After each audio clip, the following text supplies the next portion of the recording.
That's another answer. That's a good answer also. Right? So, ano ba? Any idea? Braso. Braso. Oh. Wala sa akin. Ay!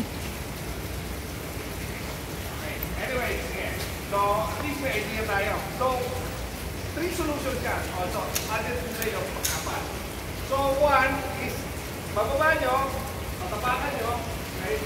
Tatapakan ng paa mo yung paddle, tapos kakasahin nyo.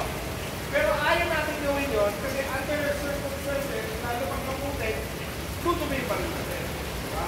So, ano yung pangalawa? Yung pangalawa, mayroon na sa okay, mali. Okay. Basta, ang tuturo ko muna is paano buksan ang boss. Okay? So, nakasara yung boss. Ang one solution is hold from the under, okay? Hold from the under, hawak mo to. Okay? Nahawak mo siya. Tapos humanap ka ng object sa katawan mo na pwede mo pang sabitan. Wala ko, ito. Okay? Open. Okay? So that's one.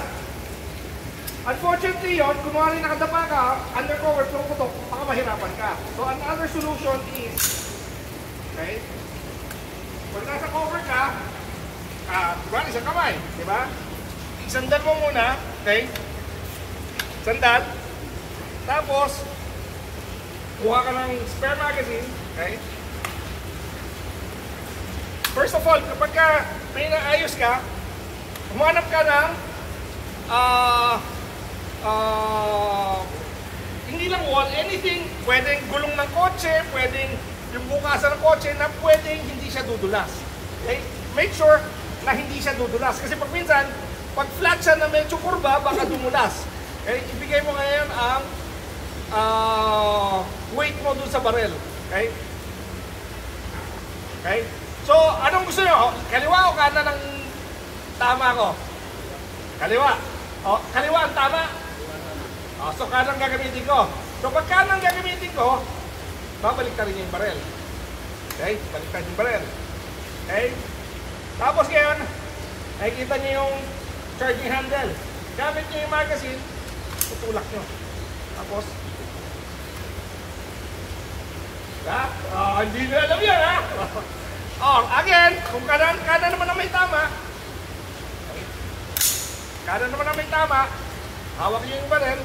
Again, use the base of the magazine, push it out,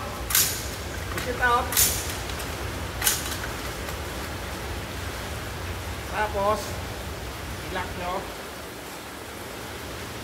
yan.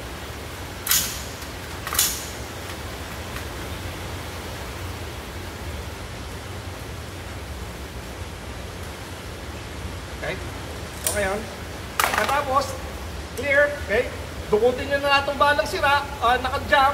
Okay, pag clear, pasok ng bagong magazine. Hit, then, ituro ko. Engage. Diba? So, naka-save. Okay. Okay? Got it? Okay. Now we practice.